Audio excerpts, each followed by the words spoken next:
La bande de Gaza que se trouvait cet été l'unité de combat Givati. 3 de ses officiers ayant participé à l'opération Bordure Protectrice viennent de se donner la mort en l'espace de quelques semaines. Phénomène suffisamment inquiétant pour susciter une réaction de l'état-major qui organise un soutien psychologique aux soldats qui rentrent du combat. Reportage Maël Benoliel.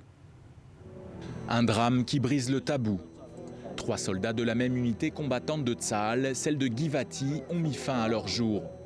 Leur arme de service aurait été retrouvée à proximité de leur corps sans vie. Ces 3 soldats avaient participé à la dernière opération militaire dans la bande de Gaza.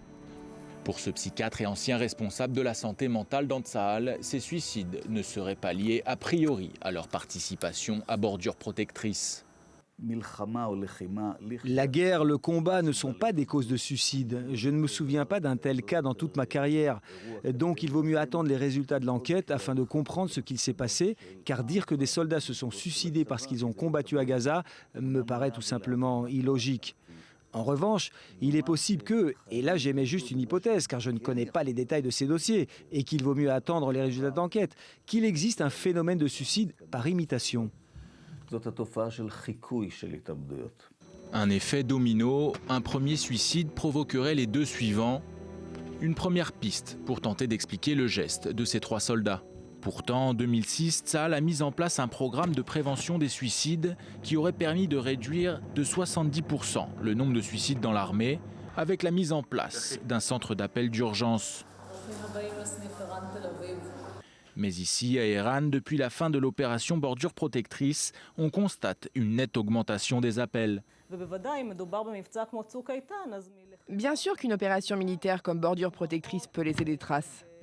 Nous recevons des milliers d'appels à l'aide par an ici, des centaines par mois, et pendant Bordure Protectrice, il y a eu une augmentation des appels à l'aide de la part des soldats en service ou des soldats réservistes.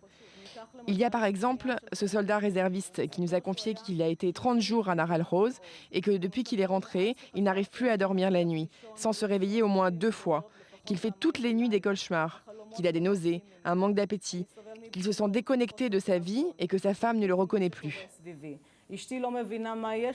Un stress post-traumatique qui entraîne des troubles et qu'il est important d'identifier au plus tôt.